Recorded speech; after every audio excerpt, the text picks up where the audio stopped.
சிறகடிக்காத சீரியலில் இனி நடக்க போகுது அப்படின்னு தான் பார்க்க போகிறோம். இங்கே ரொம்பவே வருத்தமாக இருக்கார் அண்ணாமலை. இதை பார்த்தா முத்து கேட்குறாரு, என்னப்பா ரொம்ப ஒரு மாதிரி இருக்கீங்க அப்படிங்கிறாங்க. உங்கள் அம்மா சொன்னதை நினச்சி தான்ப்பா அப்படிங்கிறாங்க. என்னப்பா இது உங்கள் மனசு கஷ்டம் மாதிரி எதுவும் சொல்லிட்டாங்களா அப்படிங்கிறாங்க. அவள் ஒன்றும் சொல்லலடா, மற்ற நேரத்தில் என்னத்தையாவது சொல்லுவா, அவள் வழக்கம் போல் சொல்கிறதான்ட்டு போயிடுவேன். ஆனால் இன்றைக்கி சொல்கிறத நினைக்கும் போது ரொம்ப கஷ்டமாக இருக்குது அப்படிங்கிறாங்க. ஏன்பா அப்படிங்கிறாங்க. இல்லைப்பா நம்ம எல்லோரும் குலதெய்வம் கோயிலுக்கு போய்ட்டு வந்துடலாம் அப்படிங்கிறாங்க. உடனே என்னப்பா என்னாச்சு அப்படிங்கிறாங்க. இல்லைப்பா எல்லாரையும் கூப்பிடு அப்படிங்கிறாங்க. எல்லாரையுமே கூப்பிட்றாங்க. என்னப்பா என்ன விஷயம், இப்போ தான்ப்பா கடைக்கு போய்ட்டு வந்து ரெஸ்ட் எடுத்துகிட்ருக்கேன் அப்படின்னு மனோஜ் சீனா போடுறாரு. உடனே முத்து சொல்கிறாரு, அப்பா என்னத்தையே சொல்ல வராரு, ரொம்ப சீனா போட்டுட்ருக்காத, கொஞ்சம் பொறுமையாரு. எல்லோரும் வேலைக்கு போய்ட்டு தான் வந்திருக்காங்க. உன் தகுதிக்கு நீ ஒரு வேலைக்கு போயிருப்பேன், நான் என் தகுதிக்கு ஒரு வேலைக்கு போயிருப்பேன். அப்பா என்ன சொல்கிறாருன்னு கேட்போம். அப்பா ஒரு மாதிரி இருந்தார். என்னப்பான்னு கேட்கும்போது எல்லோரையும் கூப்பிட்டுருக்காங்க, நான் கூப்பிட்ருக்கேன், அப்பா என்ன சொல்ல வரான்னு கேளு அப்படிங்கிறாங்க. ஏங்க என்னாச்சுங்க அப்படின்னு சொல்லி விஜயா உட்காடுறாங்க. ஒன்றும் இல்லை உட்காரு அப்படிங்கிறாங்க. எல்லோரும் வந்துட்டிங்களா அப்படின்னு பார்க்குறாரு அண்ணாமலை. பார்க்க வந்துட்டாங்க. வந்தோடனே நான் எல்லார்ட்டையும் தான் பேசணும். விஜயா எப்போவுமே இந்த வீட்டில் மீனாவை குறை சொல்லிக்கிட்டே இருப்பாள். அது சரியில்லை, இது சரியில்லை, என்னத்தையாவது ஒன்று சொல்லிக்கிட்டே இருப்பாள். நானும் சரி ரைட்டு, இது எப்பவும் அவள் இப்படியே இருக்காளா, மாறமாட்டா அப்படின்னு நினச்சிக்கிட்டே இருந்தேன். ஆனால் அவளுக்குள்ளேயும் ஒரு வழி இருக்குது அப்படிங்கிறத என்னால் இப்போ தான் புரிஞ்சுக்க முடிஞ்சிச்சு அப்படிங்கிறாங்க. என்னதுங்க அப்படிங்கிறாங்க. ஒன்றும் இல்லை, நம்ம வீட்டில் கல்யாணம் முடிஞ்சு 1 வருஷத்துக்கு மேலேயே ஆகிப்போச்சு. எல்லாருக்குமே கிட்டத்தட்ட 1 மாதம் 2 மாதம் முன்ன பின்ன தான். மற்றபடி எல்லாருமே 1 வருஷத்துக்கு மேலே ஆயிடுச்சு. யாருமே எந்த நல்ல செய்தியுமே இன்னும் சொல்ல காணலை அப்படிங்கிறாங்க. உடனே மனம் சொல்கிறாங்க, நான் தான் சொல்லிட்டேனப்பா, புதுசாக கடை வச்சுருக்கிறேன், ரோகிணி பார்லர் வச்சுருக்கிறா, நல்லா தானே இருக்கிறோம்ப்பா அப்படிங்கிறாங்க. டே அது மட்டும் வாழ்க்கை இல்லைடா, உங்கள் அம்மா ரொம்பவே ஃபீல் பண்ணுறா. உங்கள் அம்மா மட்டும் இல்லை, நானும் என் காலம் முடியறதுக்குள்ளே ஒரு பேரனோ பேத்தியோ பார்த்துட்டு போயிடலான்னு பார்க்குறேன் அப்படிங்கிறாங்க. உடனே முத்து வாயை பத்துறாரு. ஏன்ப்பா அப்படி பேசுகிற, நீ இன்னும் 100 வருஷம் நான் இருப்பப்பா அப்படி அப்படிங்கிறாங்க. உடனே விஜயா சொல்கிறாங்க, ஏங்க உங்களுக்கு என்னங்க ஆச்சு அப்படிங்கிறாங்க. நான் நல்லா தான் இருக்கேன், நான் மேலும் நல்லா இருக்கணும் அப்படின்னு சொன்னால் இந்த 3 பேரில் யாராவது சீக்கிரம் பேரனையோ பேத்தியோ பெற்று கொடுத்தா தானே நான் சந்தோஷமாக இருக்க முடியும். எனக்கு மனசுக்கு ரொம்ப வேதனையாக இருக்குது. என் நிலமை என்ன ஆக போகுதுன்னு தெரியல. அதுக்கு முன்னக்கூட்டி என் பேரனையோ பேத்தியோ பார்த்துட்டு போயிடலான்னு தான் இருக்கேன் அப்படிங்கிறாங்க. உனக்கு என்னப்பா, நீ தெம்பாக தானேப்பா இருக்க, டாக்டர் தான் உனக்கு ஒன்றுமே ஆகாதுன்னு சொல்லிட்டார்லப்பா அப்படிங்கிறாங்க. டேய் டாக்டர் சொல்லிட்டாருடா, மனசு கவலையாக இருக்குது, அவங்கக்கிட்ட சொன்னது கிடையாது. ஒவ்வொரு நாளும் ரொம்ப மனசு கஷ்டமாக இருக்கும். சரி நம்ம பசங்க எல்லாருமே உன் தகுதிக்கு ஏற்றாப்புல ஒரு கல்யாணத்தை முடிச்சுக்கிட்டானுங்க, சரி ரைட்டு இருக்கிறானுங்க, அதை பற்றி ஒரு பிரச்சனையும் இல்லை. கூட்டு குடும்பமாக இருக்கிறது ரொம்ப சந்தோஷமாக தான் இருக்குது, எனக்கு மனசுக்கு நிறைவாக இருக்குது. அதில் ஒரு சில நேரங்களில் காமெடி மாதிரி விஜயா பண்ணுவாள், அதை பண்ணாலும் கூட ஒரு கூட்டு குடும்பம் அப்படிங்கிறது ஒரு சந்தோஷம் இருக்க தான் செய்யுது, அதில் மறைச்சிக்கிறதே இல்லை. அப்படி இருக்கும்போது இந்த விஜயா சொல்கிறத நினைக்கும் போது தான் ரொம்ப கஷ்டமாக இருக்குது அப்படிங்கிறாங்க. என்னப்பா என்ன அம்மா சொல்லிட்டாங்க அப்படிங்கிறாங்க. டேய் ரொம்ப நாளாக ஆயிடுச்சு, இன்னும் குழந்த பிறகுலாம் வைக்கல, எல்லோரும் நல்ல செய்தியை சொல்கிறாங்க, இந்த வீட்டில் உள்ள பிள்ளையை சொல்ல மாட்டேங்கன்னு சொல்லிட்டு அவளே ஃபீல் பண்ணுறா. இதுதான் உண்மை நிலை. எனக்கு உங்கள்கிட்ட சொல்ல முடியல. எங்கள் அம்மா உங்கள்கிட்ட நேர்லேயே சொல்லிட்டாங்க, அதை எப்படி சொல்லணும்னு தெரியாமல் யார் முதல்ல குழந்த பார்க்கீங்களோ அவங்களுக்கு நான் உழைச்சி வச்சுருக்க சொத்தை பங்கு கொடுப்பேன், அந்த வாரிசுக்கு தான் கொடுப்பேன் அப்படின்னு சொல்லிட்டாங்க. எப்படியாவது நீங்கள் ஒரு இதுக்காவது செய்வீங்களேன்னு பார்த்தா ஒன்றுமே பண்ண மாட்டேறீங்க, சீக்கிரம் அதுக்குள்ளே முயற்சிகள் இறங்குங்க அப்படிங்கிறாங்க. உடனே ரோகிணி சொல்கிறாங்க, அங்கிள் நான் மனோஜை ஹாஸ்பிட்டல் கூப்பிட்றேன், அவர் வரமாட்டாங்கிறாரு அப்படிங்கிறாங்க.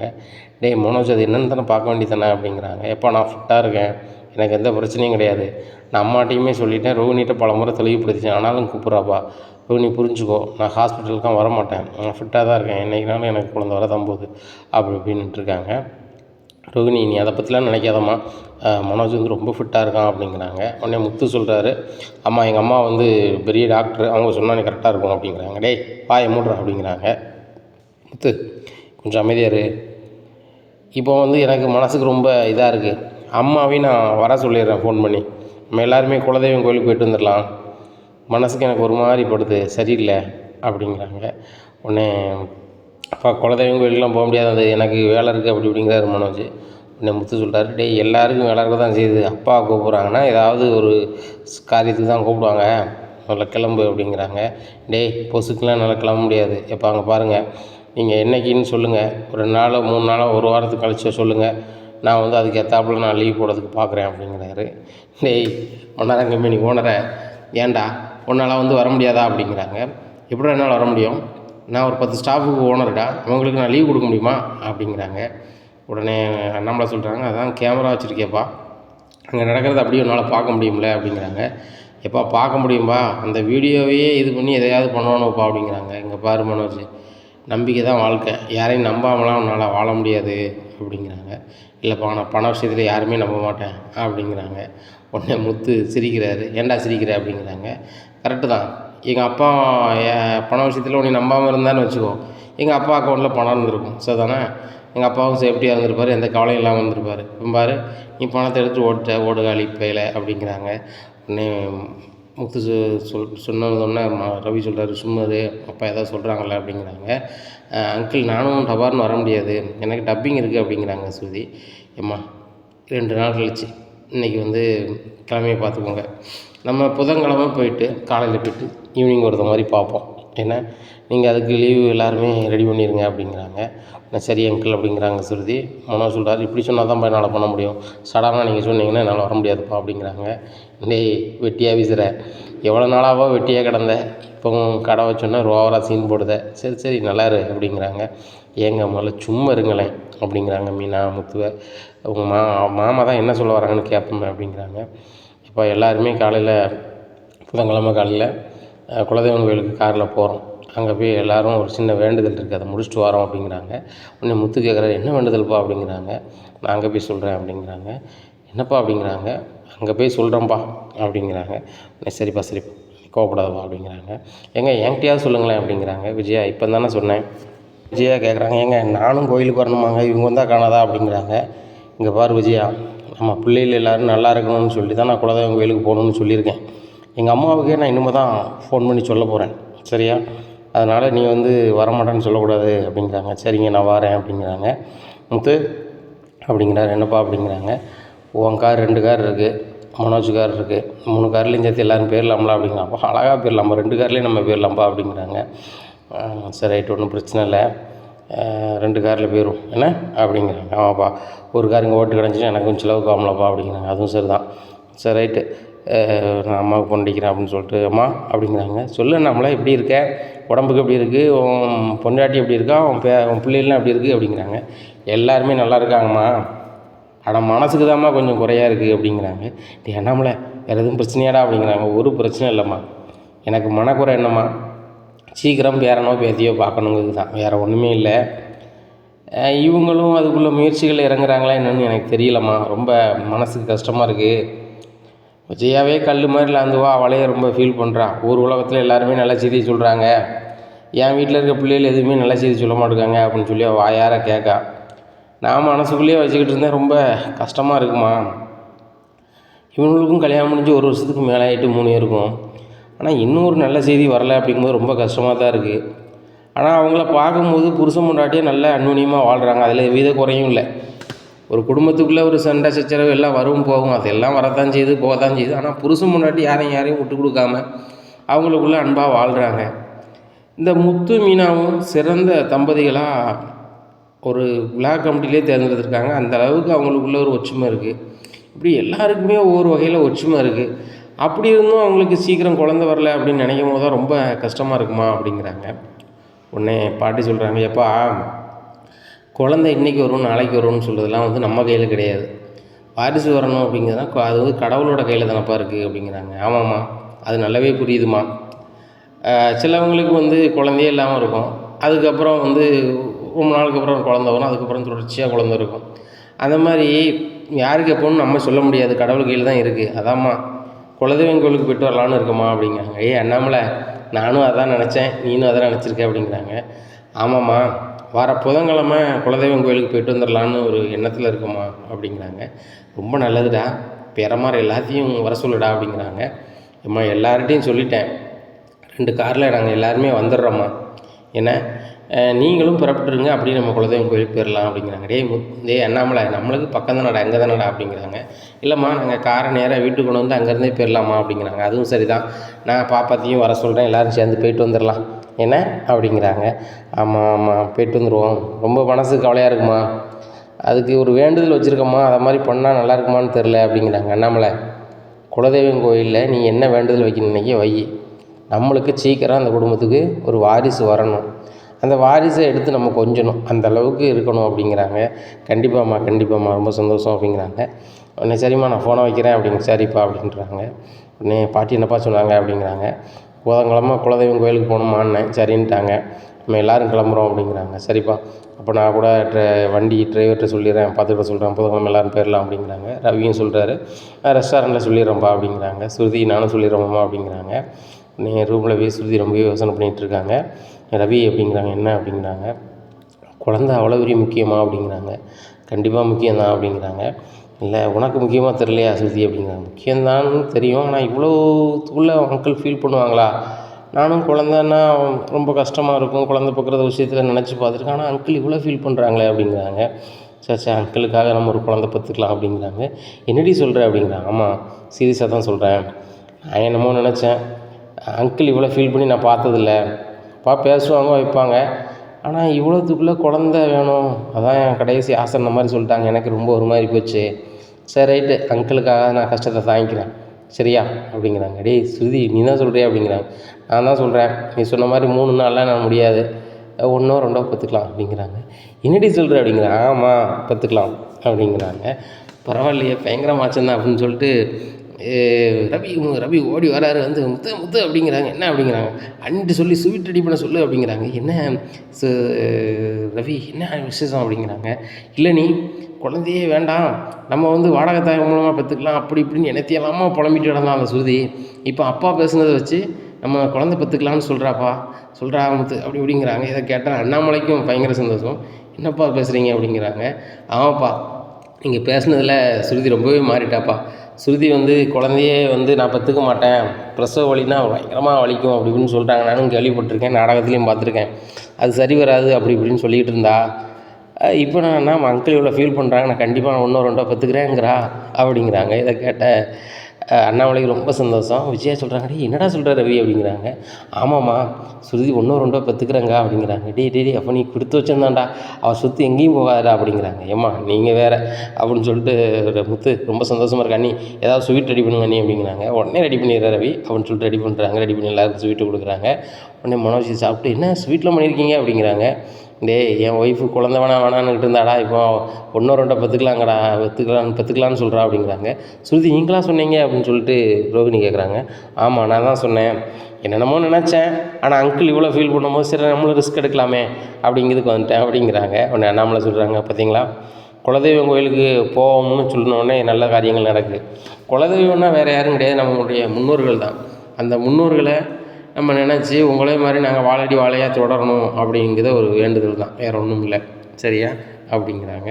சரிப்பா நம்ம புதன்கிழமை கண்டிப்பாக போயிடுவோம். டேய் ரவி வாழ்த்துக்கள்டா அப்படிங்கிறாரு முத்து. ஏங்க சும்மா இருங்க அப்படிங்கிறாங்க. எவ்வளோ பெரிய விஷயத்த அவன் சொல்லியிருக்கான், வரலாற்று மிக்க செய்தியை சொல்லியிருக்கான், நீ என்ன மீனா அப்படிங்கிறாங்க. சரி மீனா நான் கிளம்புறேன் அப்படிங்கிறேன். ஏங்க சாப்பிட்டு போங்க அப்படிங்கிறாங்க. ஓ சாப்பிடணும்ல, மீனா சாப்பிடுவோம் அப்படின்னு சொல்லிட்டு சந்தோஷமாக சாப்பிட்றாரு. என்னங்க ரொம்ப சந்தோஷமாக இருக்கீங்க அப்படிங்கிறாங்க. இல்லை என் தம்பிக்கு முகம் பிறந்தால் எப்படி இருக்கும் அப்படின்னு யோசிச்சு பார்த்தேன். மகனோ மகளா பிறந்தா நான் பெரியப்பா ஆயிடுவோம்ல அப்படிங்கிறாங்க. ஏங்க அப்படி நானும் பெரியம்மா தாங்க அப்படிங்கிறாங்க. கண்டிப்பாக நீ பெரிய அம்மா தான் சரியா. அங்கே இருக்காங்க பாருங்கள் விஜயான்னு எங்கள் அம்மா, அவங்க பெரிய பாட்டி. டேய் அப்படிங்கிறாங்க. அம்மா உண்மையை தானே சொல்லுதேன், ரவிக்கு பிள்ளை பிறந்தா நீங்கள் கிளவி தானம்மா அப்படிங்கிறாங்க. உடனே அண்ணாமலை சொல்லுதாங்க. ஆமாம் அவன் சொல்லுறது என்ன தப்பு இருக்குது, விஜயா என்னைக்குனாலும் பாட்டி தானே அப்படிங்கிறாங்க. ஏங்க நீங்களுமா அப்படிங்கிறாங்க. இங்கே பாரு அவங்க 3 பேருக்கு யார் குழந்த பிறந்தாலும் நீ பாட்டி தான், நான் தாத்தா தான் அப்படிங்கிறாங்க. அதுக்கு மீனாவுக்கும் முத்துக்கும் குழந்த பிறக்காதுங்க, அது என்றைக்குமே பிறக்காது, நானும் பாட்டியாகவே ஆக மாட்டேன் அப்படிங்கிறாங்க. வாயை மூடு, எல்லாத்துக்கும் சேர்த்து தான் கோயிலுக்கு போகிறோம் அப்படிங்கிறாங்க.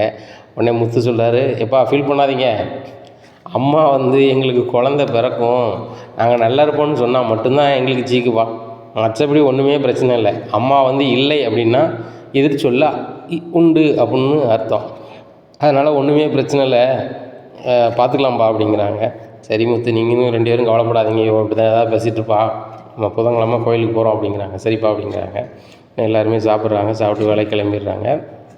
உடனே மனோஜ் வந்து காருக்கு போய்ட்டு மறுபடியும் திரும்பி வராரு. என்னடா மனோஜ் திரும்பிட்டேன் அப்படிங்கிறாங்க. இல்லைம்மா சாப்பாடு நல்லா ருசியாக இருக்குது, மதியம் வந்து நான் கடையில் சாப்பிட்றது இதே சாப்பிட்டுப்பேன் அப்படிங்கிறாங்க. உடனே சாப்பாடு வந்து பார்க்குறேன் எல்லாம் முடிஞ்சிருது. என்னம்மா எல்லாம் முடிஞ்சிட்டு அப்படிங்கிறாங்க. டேய் எல்லோரும் சாப்பிட்டாங்க, மீனா கூட கொஞ்சம் சமைக்க மாட்டேயோ அப்படிங்கிறாங்க. அத்தை நீங்கள் தான் சொல்லுவீங்க சாப்பாடை வந்து கரெக்டாக இருக்கணும், அது போக வீணானா நல்லா இருக்காதுன்னு சொல்லியிருக்கீங்க.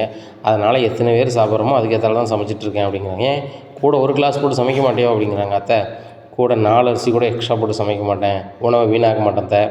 ஒரு விவசாயி வந்து ஒரு நெல்லை உருவாக்குறதுக்கு, ஒரு அரிசியை உருவாக்குறதுக்கு எத்தனை நாட்களை அவங்க செலவழிக்கிறாங்க, எவ்வளோ செலவு பண்ணுறாங்க, எவ்வளோ உழைப்பை காட்டுறாங்க தெரியுமா அத்தை?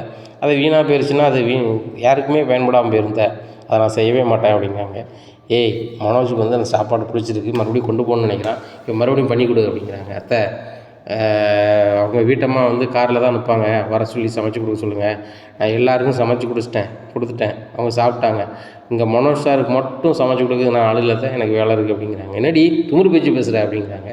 அத்தை இதை விட திமிரு பேச்சு பேசுவேன். எல்லாருக்கும் சமைக்க சொல்கிறீங்களா, உட்காந்து சமைக்கிறேன், வேலைக்கு போகண்டாமா, போகலை. ஆனால் உங்கள் பையன் மனோஜுக்கு சமைச்சு கொடுக்கணும், அதுக்கு நான் ஆள் கிடையாது, அதுக்கு வேறு ஏதாவது வேலைக்காரியை பார்க்க சொல்லுங்கள் அப்படின்னு சொல்லிட்டு கிளம்பி போயிடுறாங்க. பார்த்தியாடா அந்த பூக்காரிக்கு திமுறை அப்படிங்கிறாங்க. உடனே ஒரு மீனா வீட்டுக்கு வெளியே கிளம்பி போகிறாங்க, பைக் எடுக்க போகிறாங்க. அப்புறம் ரோகிணி கேட்குறாங்க கரெக்டுன்னு வந்து, மனோஜ் உள்ளே வந்தாங்களே சாப்பாடு எடுத்து வச்சிட்டாங்களா அப்படிங்கிறாங்க. அவங்ககிட்ட கிளங்க, ஏன் மீனா நீங்கள் சொல்ல மாட்டீங்களா அப்படிங்கிறாங்க. உங்கள் வீட்டுக்காரர் சாப்பாடு எடுத்து வைக்கல, இதான் எனக்கு வேலை ரோகிணி அப்படிங்கிறாங்க. உடனே சாரி நான் அவங்களுக்கு தெரியாமல் கேட்டேன் அப்படிங்கிறாங்க. இனிமேல் தெரிஞ்சும் கேட்காதீங்க அப்படின்னு சொல்லிட்டு பைக் எடுத்துகிட்டு போயிடுறாங்க. இங்கே ரோகிணிக்கு சரியான கடுப்பாகுது, இந்த பூக்காரிக்கு இவ்வளோ துமுறா அப்படின்னுட்டு இருக்கும்போது மனோஜ் வந்து வராரு ஒரு மாதிரி சோகமாக. என்ன மனோஜ் என்னாச்சு அப்படிங்கிறாங்க. சாப்பாடு நல்லா இருக்குன்னு சொல்லிட்டு போனாங்க, சாப்பாடு இல்லை, அந்த மீனா வேறு திமிரு பேச்சு பேசுகிறா அப்படிங்கிறாங்க. என்ன பேச்சு பேசுனா அப்படிங்கிறாங்க. இல்லை அம்மா வந்து சாப்பாடு முடிஞ்சிட்டில் சமைச்சு கொடுக்குன்னு சொன்னாங்க, நானாக சமைச்சு கொடுக்க முடியாது, இந்த மனோஜ் சமைக்கணும்னா அவங்க வீட்டுக்காரி ரோகிணி வந்து காருக்கிட்ட தான் நிற்பாங்க, அவங்கள வந்து சமைச்சு தர சொல்லுங்கள் அப்படிங்கிறாங்க. வர அவளுக்கு ரொம்ப திமிராயிருச்சு மனோஜ் அப்படிங்கிறாங்க. ஆமாம் ரோகிணி, இதுக்கெல்லாம் ஒரு பாடம் கட்டணும், ஓவராக பண்ணிகிட்டு இருக்காங்க, இவங்களுக்கெல்லாம் நம்ம வந்து பாடம் புகட்டணும்னா கண்டிப்பாக நம்மளுக்கு ஒரு சீக்கிரம் ஒரு வாரிசு வரணும் அப்படிங்கிறாங்க. மனோஜ் அதுக்கு தான் நான் தயார் நிலையில் இருக்கேன், நீங்கள் வந்து ஹாஸ்பிட்டலுக்கு வர மாட்டேறீங்களே அப்படிங்கிறாங்க. ரோகிணி நான் சொல்லுது உனக்கு புரியல, அண்ணன் ஜோசியக்கார்ட்ட போவோம், அவர்கிட்ட போய் கேட்போம், கரெக்டாக சொல்லுவார் சரியா அப்படிங்கிறாங்க. ஏங்க நீங்கள் லூஸுமாக நடிக்கிங்களா, ஜோசியக்கார்ட்ட போனால் என்ன சொல்லுவார், ஜோசியம் சொல்லுவாரா இல்லை நம்மளுக்கு குழந்தை பிறக்குன்னு சொல்லுவாரா அப்படிங்கிறாங்க. ரோகிணி இங்கே பாரு, அது எல்லாமே அவர் தெரிஞ்சு தான் ஜோசியக்காரராக இருக்கார். நானும் அவர் என்னமோ நினச்சேன், நான் யாரையுமே நம்ப மாட்டேன், ஆனால் அவரை நம்புகிறேன்னா அவர்கிட்ட எவ்வளோ உண்மை இருக்குன்னு பார்த்துக்கோ. என்னை சுற்றி இருக்கவங்களால 1000 பிரச்சனை வரும்னு சொன்னார், ஆனால் இந்த கலர் சட்டையை போட்டு அதில் வராது, அது தள்ளி போயிரும்னாரு. இவன் நான் போட்டேன், ஒரு பிரச்சனையும் கிடையாது, இன்றைக்கி வரைக்கும் எந்த பிரச்சனைலாம் என் பாட்டில் போய்ட்டுருக்கேன். நான் கலராக சட்டை போட்டதும் நன்மை தான் நடந்திருக்கு பாரு. 10 லட்ச ரூபா கிரெடிட் கார்டு வந்துச்சு, உனக்கு வந்து தாலி கொடி எடுத்தேன், அம்மாவுக்கு சேலை எடுத்தேன், எனக்கு 51 ரூபாய்க்கு நான் வந்து வாட்ச் எடுத்தேன், இன்றைக்கும் வந்து நல்ல அதுக்கப்புறம் ஒரு 15 டிவி வியாபாரம் ஆகிருக்கு, என்னென்னமோ நடந்திருக்கு. ஒரே நாள் எவ்வளோ வருமானம் வந்துச்சு பார்த்தல, இவ்வளோலாம் வருது. அதுக்கெலாம் வந்து காரணம் என்னது, அந்த ஜோசியக்காரர் தான், அதை புரிஞ்சுக்கோ அப்படிங்கிறாங்க. எப்பா சாமி கார் எடுங்க போவோம் அப்படிங்கிறாங்க. மனோஜ் போகிற வழியில் எங்கள் பார்லரில் விட்டு போங்க அப்படிங்கிறாங்க. ரோகிணி முதல்ல நம்ம ஷோரூமை திறந்து வச்சுட்டு அப்புறம் நீ விட்டு வரேன் அப்படிங்கிறாங்க. மனோஜ் இது ஒரு வேலைக்கு 2 வேலை, நீ விட்டுட்டு போய் திறந்தீங்கன்னா அங்கேயே இருந்துக்கலாம், இல்லைனா நீங்கள் மறுபடியும் இங்கே வரணும்ல அப்படிங்கிறாங்க. ஓ அதை சொல்கிறியோ, சரி இப்போ பெட்ரோல் சாதனம் போவோம்னா காரில் அப்படின்னு சொல்லிட்டு சரி அப்படின்னு சொல்லிட்டு பார்லரில் இறக்கி விட்றாங்க. இறக்கி விடும்போது பார்லரை திறக்காமல் அந்த ஓனர் வந்து பேசிகிட்டு இருக்காங்க ஒரு ஆள்கிட்ட. அப்போ மனோஜ் சொல்கிறாரு, சாவி வந்து உன் லேபர்கிட்ட தானே இருக்குன்னு சொல்லுவேன், அவங்க இன்னும் வந்து பேசிக்கிட்டே இருக்காங்க வாசலில், திறக்காமல் நிற்காங்க, என்னன்னு கேள் ரோகிணி அப்படிங்கிறாங்க. இல்லை நான் கேட்டுக்கிறேன் நீங்கள் போங்க அப்படிங்கிறாங்க. இல்லை ரோகிணி அது சரியாக வராது அப்படின்னு சொல்லிட்டு மனோஜ் இறங்கி வராரு. என்ன நினச்சிட்ருக்கீங்க அப்படிங்கிறாங்க. அந்த பார்லர் ஓனர் திருதுன்னு முழிக்காங்க. கடையை திறக்க மாட்டீங்களா, உங்களை நம்பி தானே ரோகிணி சாவி தந்து வச்சுருக்கா, ஒழுங்கு முறையாக திறந்து கடையை நடத்த மாட்டீங்க, என் ஓனர் ரோகிணி நல்லா இருக்குன்னு நினைக்க மாட்டீங்களா அப்படிங்கிறாங்க. உடனே சரி மேடம் நீ எதுக்கு சாரின்னு சொல்லிகிட்டு இருக்க, ஒழுங்கு மரியாதையாக கடையை திறந்து இருக்க சொல்லுங்கள் என்ன, இல்லையா வேலைக்கு வேண்டான்னு சொல்லி அனுப்பு ரோகிணி, பார்த்துக்கலாம், வேலைக்கு ஆளாக கிடையாது அப்படின்னு சொல்லிட்டு கார் எடுத்துகிட்டு போகிறாரு. என்ன ரோகிணி உன் ஹஸ்பண்ட் வந்து லூஸ் மாதிரி பேசிகிட்டு இருக்காரு அப்படிங்கிறாங்க. மேடம் எதுவும் நினச்சிக்காதீங்க அப்படின்னு. எதுவும் நினச்சிக்கிடாதீங்களா, பார்லர் நம்ம பார்லர் நான் வெண்ணியை விலைக்கு வச்ச மாதிரி பேசிட்டு போகிறாரு, இங்கே என்ன தான் நடக்குது அப்படிங்கிறாங்க. மேடம் ஒன்றுமே இல்லை, இந்த பார்லர் விற்ற விஷயத்தை நான் சொல்லவே இல்லை அப்படிங்கிறாங்க. என்ன ரோகிணி சொல்கிறீங்க அப்படிங்கிறாங்க. ஆமாம் மேடம் நான் அந்த பார்லர் விற்ற விஷயத்த சொல்லலை, இன்னும் பார்லர் நான் தான் வச்சுருக்கேன்னு நினச்சிட்ருக்காரு, அதனால தான் அப்படி பேசிட்டு போயிட்டாரு, நினைக்காதீங்க அப்படிங்கிறாங்க. ஏம்மா நீ பேசுகிறதே எனக்கு பயமாக இருக்குது, நீ பார்லர் விற்ற விஷயம் உன் புருஷனுக்கு தெரியாதுங்க, கிட்டத்தட்ட வருஷ கணக்கில் ஆயிடுச்சு, இப்போ திடீர்னு வந்து ஏன் பார்லர்னு சொல்லிட்டு அவர் உட்காந்தாலும் ஏதோ பிரச்சனை அப்படிங்கிறாங்க. இல்லை மேடம் அப்படிலாம் வரமாட்டார் அப்படிங்கிறாங்க. ஏம்மா இன்றைக்கி பேசுனதை வச்சு நான் சொல்கிறேன், பார்லர் பூட்டி இருக்குது, நியாயப்படி நீ தான் வந்து திறக்கணும், நான் ஓனரு, உன் கூட வேலை பார்க்குற இன்னொரு ஆளும் வரலை, அப்படி இருக்கும்போது நான் வெளியே நின்றுட்டு இருக்கேன், நியாயப்படி நான் வாழ்ந்தான் உங்கள்கிட்ட கோவப்படணும், நேரம் ஆயிடுச்சு இன்னும் திறக்கலைன்னு சொல்லிட்டு. ஆனால் நீங்கள் வந்து உங்கள் புருஷனை வச்சு என்னையை திட்டு வைக்கிங்க அப்படிங்கிறாங்க. மேடம் எனக்கு எதுக்கும் சம்மந்தம் இல்லை மேடம், அவர் தெரியாமல் பண்ணிட்டார், சாரி மேடம் அப்படிங்கிறாங்க. இது தெரியாமல் நடந்துட்டு நீ விட்டுருந்தேன், ஆனால் இன்னுமே அப்படி இருக்கக்கூடாது. நீ ஓன் பார்லர்னு சொல்லிட்டு சுற்ற வேலையை விட்டுரு. முதல்ல உன் புருஷன்கிட்ட போய் சொல்லியிருக்கு என் பார்லர் இல்லைன்ட்டு. அதை சொன்னால் தான் நல்லது, சரிங்களா? நாளைக்கு வந்து உன் புருஷன் உன் பார்லர் தான் இருக்க, நாளைக்கு நான் பிஸ்னஸ் பண்ணுறேன், எனக்கு ஏதாவது பணம் தேவைப்படுது, நீங்கள் உங்கள் பார்லரை வச்சு பணம் வாங்கி தாங்க வச்சு தாங்கன்னு சொன்னால் நீனும் ஆர்வக்கோளாறில் வாங்கி கொடுத்தோன்னா நாளைக்கு கடன்காரங்க இங்கே வந்து நிற்பாங்க. அதுக்கெல்லாம் நான் பதில் சொல்லிட்டு இருக்க முடியாது ரோகிணி. நான் ஒன்றை ஃபுல் அண்ட் ஃபுல்லாக நம்புகிறேன். நம்ப போய் தான் நீனே என்கிட்ட பார்லரை விற்றாலும் கூட உன்னை நான் அங்கேயே வேலைக்கு வச்சுருக்கிறேன். அதுபோக இந்த நிர்வாகத்தை பூரா நீ பார்க்குற, எவ்வளோ வருமானம் வருதுன்னு நான் கேட்டதே கிடையாது. நீ கொடுக்குறத நான் வாங்கிக்கிட்டு இருக்கேன், சரியா? இன்றைக்கி வரைக்கும் கரெக்டாக தான் பண்ணிகிட்ருக்கேன். எல்லா பிரான்ச்சோட நீ நல்லா நடத்துகிற, ஏன்னா உனக்கு அனுபவமும் இருக்குது, அதனால் நீ பண்ணுற, அதை நான் ஒன்றும் குறையாக சொல்லலை. ஆனால் வந்து உன் கடை உன் பார்லர் அப்படிங்கிற நிலை இங்கே வரக்கூடாது. அப்படி வந்துச்சுன்னா அது எனக்கு ரொம்ப ஆபத்தில் முடியும், அதை பார்த்துக்கோ. நான் கிளம்புறேன் அப்படின்னு சொல்கிறாங்க. மேடம் நீ கொஞ்சம் உள்ளே இருந்துட்டு போங்களேன் அப்படிங்க. இல்லைம்மா எனக்கு வேறு பார்லர் போக வேண்டியிருக்கு, நீ பார்த்துக்கோ அப்படின்னு சொல்லிட்டு வேறு பிரான்ச்சுக்கு போகிறாங்க. இந்த சொன்ன ரோகிணி இப்போ பேக்கை கோவத்தை தூக்கி போடுதாங்க. அப்புறம் இன்னொரு லேடி வராங்க. வந்தோடனே மேடம் சாரி மேடம், நான் வந்துட்டு லேட் ஆகிட்டு அப்படிங்கிறாங்க. உன்னால் எனக்கு ஏகப்பட்ட பிரச்சனை அப்படின்னு கத்துறாங்க அவங்கள. மேடம் நான் என்ன செஞ்சேன், லேட்டாக தானே வந்துட்டேன் அப்படிங்க. நீ லேட்டாக ஆனதுனால தான் பிரச்சனை, நீ ஒழுங்காக திறந்துருந்தேன் அப்படின்னா என் புருஷன் வந்து எதுவும் சொல்லியிருக்க மாட்டார் அப்படிங்கிறாங்க. உங்கள் ஹஸ்பண்ட் சொல்கிறதுக்கும் என்னை ஏசுறதுக்கு என்ன மேடம் சம்மந்தம் அப்படிங்கிறாங்க. நீ திறக்காதனால என் புருஷன் என்ன ஏசிட்டு போகிறாரு, நம்ம பார்லர் ஓனரை ஏசிட்டு போகிறாங்க அப்படிங்கிற. மேடம் ஒன்றுமே புரியலை அப்படிங்கிறாங்க. நடந்ததாக சொல்கிறாங்க. மேடம் அப்போ நீங்கள் பார்லர் விற்ற விஷயம் உங்கள் வீட்டுக்கு தெரியாதா அப்படிங்கிறாங்க. தெரியாது, அதனால் எங்கள் வீட்டில் இருந்தோ என் ஹஸ்பண்ட் யார் வந்தாலுமோ நீ டவார்னு உள்ளே விடக்கூடாது. ஏன்னா சில நேரம் ஓனர் உள்ளே இருப்பாங்க, சில நேரத்தில் வந்து இவங்களும் புரியாமல் நிற்பாங்க. நீ வாசல்லே பேசி அனுப்ப பார்க்கணும் அப்படிங்கிறாங்க. மேடம் பேசி அனுப்ப பார்க்குறதான் செய்கிறேன், ஆனால் அவங்க அத்தை வந்தாங்கன்னா போக மாட்டாங்க. ஒரு நாள் கூட ரொம்ப என் மருமக பார்லருக்கு நான் இருக்க தான் செய்வேன்னு சொல்லி கல்லால் போய் உட்காடுறாங்க. இதே இது ஓனர் வந்து பார்த்தாங்கன்னா பெரிய பிரச்சனையாயிரும் மேடம், அதனால் நீங்கள் தான் அவங்க அத்தைகிட்ட சொல்லணும் அப்படிங்கிறாங்க. எனக்கு என்ன சொல்லனே தெரியல அம்மா அப்படின்னு சொல்லிட்டு ரொம்ப ஃபீல் பண்ணிகிட்ருக்காங்க. மேடம் நீங்கள் சொல்லி புரிய வச்சு தான் ஆகணும், வேறு வழி கிடையாது. நம்ம இங்கே வேலை தான் பார்க்குறோம் மேடம். நீங்கள் நிர்வாகம் பண்ணுறீங்கன்னா உங்களுக்கு பயப்படுறதா, இதோடைய ஓனருக்கு பயப்படுறதா சொல்லுங்கள்? என்னோடய நிலைமை அப்படி இருக்குது அப்படிங்கிறாங்க. நான் பார்த்துக்கிறேன், இன்னும் அவங்க வரமாட்டாங்க, என் ஹஸ்பண்ட்டை சொல்லிடுறேன் அப்படிங்கிறாங்க. சரி மேடம் அப்படிங்கிறாங்க. வேலையை பார்க்குறாங்க. இந்த சூழ்நிலையில் ரோகிணிக்கு ஃபோன் அடிக்கிறாங்க மனோஜ். ரோகிணி அப்படிங்கிறாங்க. என்ன மனோஜ் அப்படிங்கிறாங்க. உன் பார்லர் வெளியே வெளியே வா அப்படிங்கிறாங்க.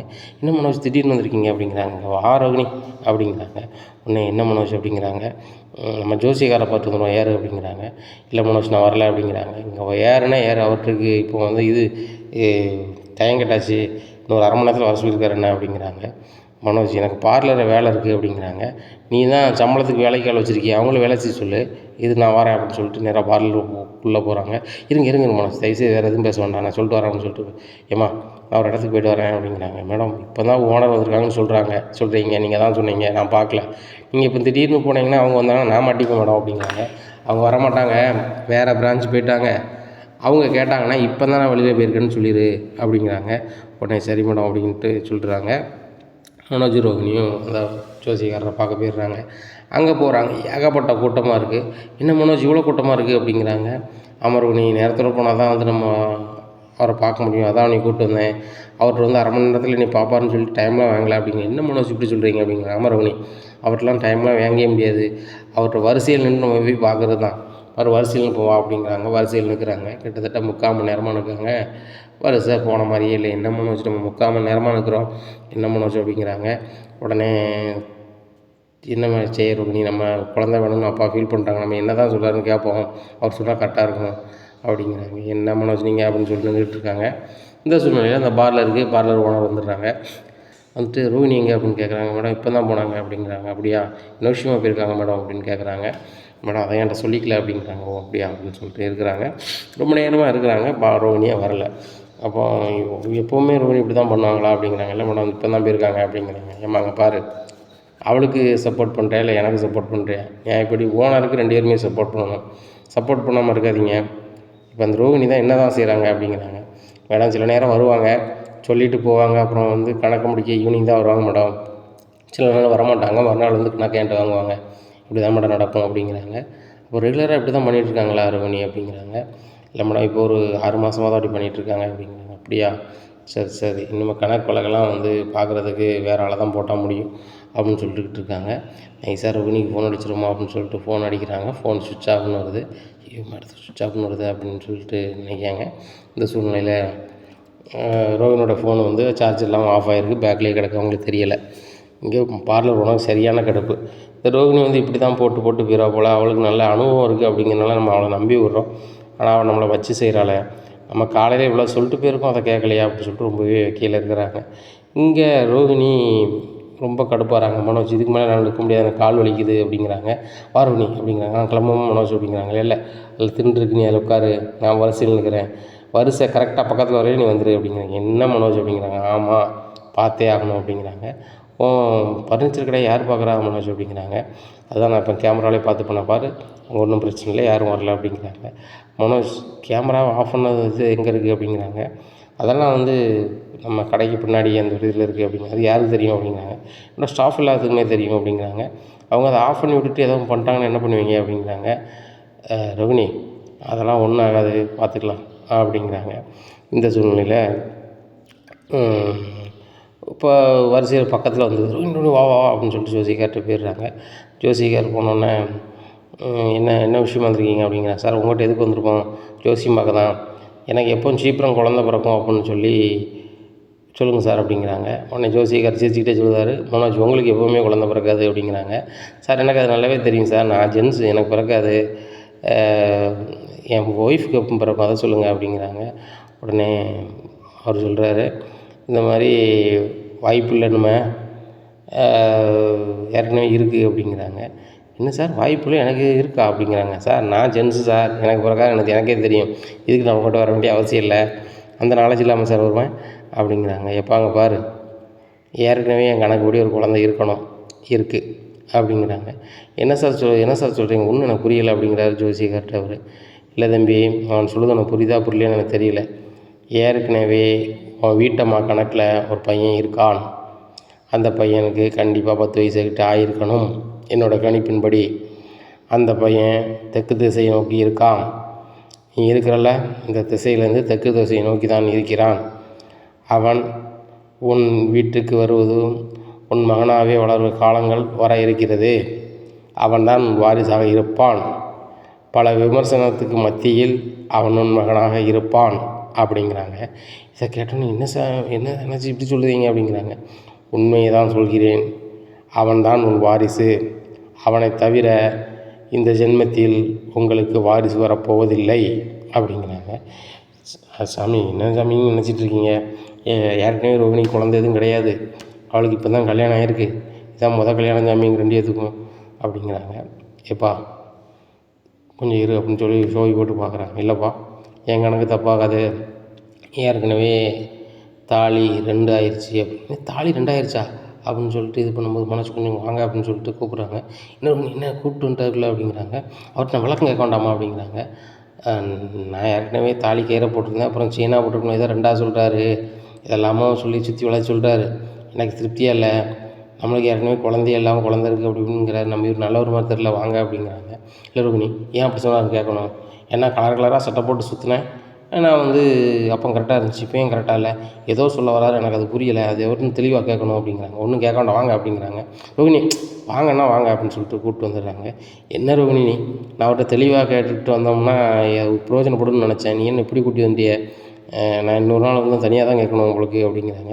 இல்லை எங்கள் அம்மா கூப்பிட்டு வந்து கேட்க போகிறேன் அப்படிங்கிறாங்க. மனோஜ் இதெல்லாம் தேவையில்லாத விஷயம், இப்படியே காரை விடுங்க, நேராக நம்ம ஒரு ஹாஸ்பிட்டல் போவோம் அப்படிங்கிறாங்க. இங்கே பாரு ரோகிணி, ஹாஸ்பிட்டலுக்கு நான் வரமாட்டேன் அப்படிங்கிறாங்க. மனோஜ் அப்புறம் உங்களுக்கு எதுவும் குறை இருக்கா அப்படிங்கிறாங்க. என்ன ரோகிணி இப்படி பேசுகிற அப்படிங்கிற, குறை இருந்தால் தான் ஹாஸ்பிட்டலுக்கு வர பயப்படுவாங்க, நீங்கள் ஏன் பயப்படுறீங்க அப்படிங்கிறாங்க. எனக்கு என்ன குறை இருக்குது அப்படிங்கிறாங்க. எனக்கு குறை ஒன்றும் இல்லை அப்படிங்கிறாங்க. குறை இல்லாதவங்க ஹாஸ்பிட்டலுக்கு வர வேண்டியதானே, குறை இருக்குது போய் தானே நீ மறைக்க மனோஜ் அப்படிங்கிறாங்க. உடனே ரோகிணிங்க பாரு இப்படிலாம் நீ பேசிகிட்டு இருக்காதா அப்படிங்கிறாங்க. இப்படி தான் பேசுவேன் மனோஜ், இதுக்கு மேலே நான் வந்து என் பொறுமையை காக்க முடியாது, நான் வான்னு கூப்பிட்டுருக்கேன், நீங்கள் வரமாட்டேன்னு என்ன அர்த்தம், ஜோசியக்கார் சொன்னால் தான் நம்புவான்னு சொன்னேன், இப்போ பாரு ஜோசியக்கார் லூசு மாதிரி சொல்கிறாரு, அவர் என்ன சொல்கிறாரு, எனக்கு தானே குழந்தை பிறக்காருனாரு, நான் வந்து ஆம்பளை எனக்கு பிறக்காதுன்னு சொன்னார் அப்படிங்கிறாங்க. அது மட்டுமா சொன்னார், இந்த திசையில் குழந்தை இருக்குது, அந்த திசையில் எல்லா திசையிலும் எல்லா குழந்தையும் இருக்க தான் செய்யுது அப்படிங்கிறாங்க. ரோகிணி உனக்கு குழந்த இருக்குன்னு அவர் சொல்கிறாரு அப்படிங்கிறாங்க. எனக்கு குழந்த இருக்கு அப்படி நம்புறியா அப்படிங்கிறாங்க. அது ஏன் சொன்னாருன்னு அவர்கிட்ட கேட்கணும்ல. இல்லை ஜாதகத்தில் வேறு மாதிரி சொல்லுதா, வேறு குழந்த அந்த திசையில் வளருங்கிறதுக்கு ஹாஸ்டலில் இருக்கும் படிக்கும்னு சொல்லுது, நான் வருங்காலங்களில் அப்படி அதான் சொல்கிறாரு நம்ம தெரிலல அப்படிங்கிறாங்க. மனோஜ் பாரு, அவர் சொன்னதை நீ மாற்றி மாற்றி பேசிகிட்டு இருக்க, முதல்ல நீ ஹாஸ்பிட்டல் கிளம்பு அப்படிங்கிறாங்க. ரோகிணி இங்கே பாரு, ஹாஸ்பிட்டல் போனால் நீ போ, உனக்கு தான் குறை இருக்கும் அப்படிங்கிறாங்க. எனக்கு என்ன குறை இருக்க போகுது அப்படின்னு சொல்லி 2 பேருக்குமே சண்டை வருது. அப்போ ரோட்டில் போகிறவங்க சொல்கிறாங்க, ஏங்க ரோட்டில் நாங்கள் போக வேண்டாமா, காரை நிறுத்திட்டு உங்கள் பாட்டு சண்டை போட்டுட்ருக்கீங்க, முதல்ல காரை வரமாடுங்க அப்படிங்கிறாங்க. காரை வரமாடுக்கிறாங்க. முதல்ல உங்கள் சண்டையை வீட்டில் போய் வச்சுக்கோங்க, ரோட்டில் போட்டுட்ருக்காங்க அப்படிங்கிறாங்க. மனோஜ் இனி முதல்ல பார்லர் கடைக்கு கொடுங்க அப்படிங்கிறாங்க. நேராக பார்லர் கடைக்கு விட்டு ரொம்ப கடுப்பில் அங்கே போகிற ஃபர்னிச்சர் கடைக்கு போகிறாரு. இந்த சூழ்நிலையில் இங்கே ரோகிணி போகிறத பார்த்துட்டு அந்த ஓனர், என்னம்மா எப்போ போனீங்க அப்படின்னு, மேடம் இப்போ தான் போனேன் அப்படிங்க. அப்படியே சரி இப்போ தான் போனீங்களா, நான் வந்து ஒரு 3 மணி நேரம் தான் ஆச்சு அப்படிங்க. மேடம் அப்படிங்கிறாங்க. ஆமாம், நீ போகணுன்னா நான் வந்துட்டேன் சரியா, ஆனால் நீ இப்போ தான் போனாங்க, இப்படி நீ அடிக்கடி போகிற எனக்கு தெரிய தான் செய்யுது. நான் சிசிடிவி வச்சுருக்கேன் அப்படிங்கிறது உனக்கு மறந்துடுதோ என்னமோ தெரியல, நான் செல்லில் பார்த்துட்டே தான் இருக்கேன்.